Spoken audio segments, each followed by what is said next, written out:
Muito bem, meus amigos, neste mês de dezembro, o Brasil News, aqui da Rede Brasil de Televisão, vai semanalmente explicar a reforma tributária. A gente vai conversar agora com Diogo Wakizaka, vice-presidente de Relações Governamentais da Becomex, empresa que há 16 anos apresenta soluções tributárias.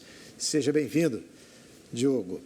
Ao menos 12 governos estaduais já anunciaram a intenção de elevar em 2024 a alíquota do ICMS. A gente está preocupado com isso. A medida deve aumentar o preço de diversos produtos. Qual é a necessidade de se aumentar esse imposto agora, Diogo? Pois é, irmão. É um contexto bem amplo, na verdade, né? Assim, no final do dia, aumentar isso agora, né, do ponto de vista do momento que a gente vive, não faria muito sentido. O que esses estados estão alegando para fazer esse aumento, né? Eles estão olhando lá para 2022, quando tiveram 2 leis complementares que diminuíram a tributação do ICMS, né, o tributo estadual, sobre energia elétrica, combustíveis e telecomunicação, o que são 3 das maiores fontes de arrecadação dos estados. Então, alguns estados, principalmente do Nordeste e Norte, aumentaram a alíquota do ICMS naquela época, né, 2022, e isso vem sendo carregado até agora. Alguns até previam acabar em 2024 e estão tentando estender isso. Porém, o que acontece? Com o texto da reforma tributária, a distribuição da arrecadação do novo imposto, né, do imposto sobre bens e serviços, ela vai mudar da origem para o destino. Então, alguns estados estão prevendo, por exemplo, grandes capitais como São Paulo, etc., né, capitais, estados com muita concentração de indústrias, por exemplo, estão prevendo uma perda de arrecadação com esse novo modelo, né? Então, foi feito um plano dentro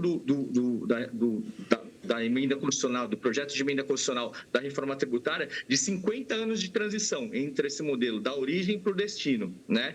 E aí o que acontece? Esse plano de transição prevê uma média em relação às arrecadações de cada estado em relação ao pote total. Com isso, o aumento das alíquotas em alguns estados faz com que eles peguem desse pote total que viria do novo imposto uma fatia maior. Para se proteger em relação a essa maior percentual, acaba que os estados usaram essa análise para justificar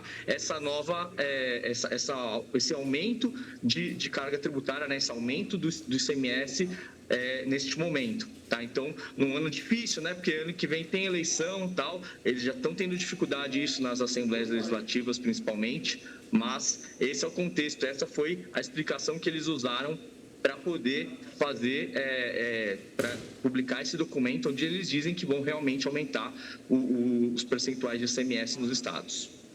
Diogo, os estados brasileiros têm disputado, né, entre si a recepção de novos empreendimentos. Nós vivemos uma guerra fiscal entre os estados, na sua opinião?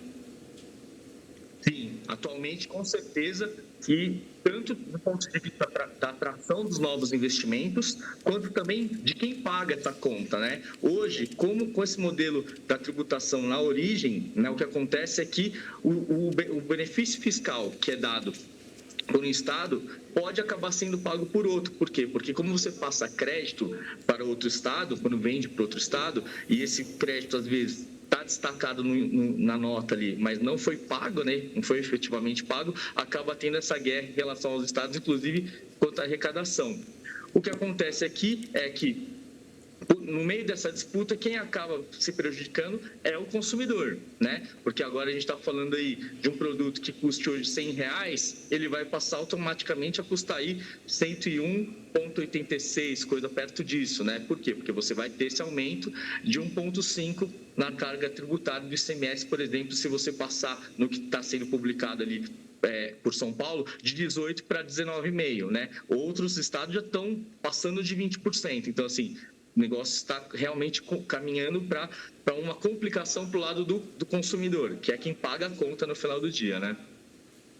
O que essa reforma tributária propõe é uma simplificação dos tributos, né?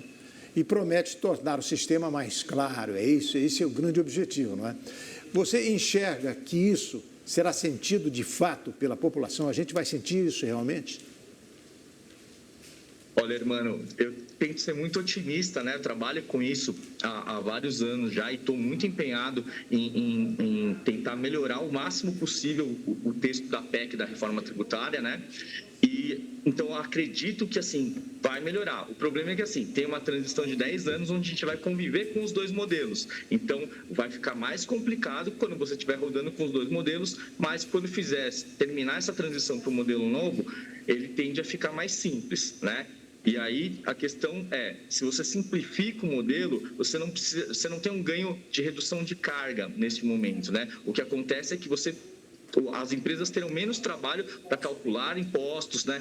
Para pagar impostos, e aí com isso você consegue ter uma diminuição do custo para a administração desse pagamento de tributos, né? A redução é na simplificação e não na carga nominal. O que acontece do lado do governo é um pouco diferente, porque para eles o que acontece? Está mudando a carga, ou seja, o quanto eles vão realmente arrecadar, né? E é essa que é a preocupação. Então, por exemplo, quando você menciona a guerra fiscal, um ponto importante é mencionar que no novo texto, ali, né, no texto da reforma, o que está previsto é que não tenha benefícios fiscais, né? Então, como é que vai ser feito isso? Né? O que vai acontecer é que foi colocado no texto um Fundo Nacional de Desenvolvimento Regional, que é basicamente você pegar aqueles benefícios que são isenções de ICMS, por exemplo, em vez do Estado dar uma isenção, ele teria ali que pegar parte desse dinheiro desse fundo e aí sim destinar a uma empresa. O que para mim até traz um pouco mais de transparência, né? Porque o problema de quando você dá uma isenção tributária é que você não sabe exatamente quanto você está dando para aquela empresa, porque vai depender do planejamento tributário da empresa, de quanto ela tá operando, né? Do volume de operação, aquilo mexe no quanto você deu para ela. Ao passo que se você está dando um financiamento, né? Você sabe quanto você está dando, você sabe exatamente qual é o tamanho do pote que você está destinando a cada um dos estados e eles estão destinando a cada um das empresas. Então, acaba ficando mais simples, sim. Tá? Diogo Akizaka, vice-presidente de Relações Governamentais da Becomex, muito obrigada pela sua participação em entrevista aqui no Brasil News. Até uma próxima. Lembrando que semana que vem a gente continua aqui dando espaço para o assunto da reforma tributária, para desmistificar e para que a gente entenda um pouquinho mais. Muito obrigada. Obrigado, Thalita. Obrigado, irmão. Nós vamos para um rápido intervalo, voltamos já já.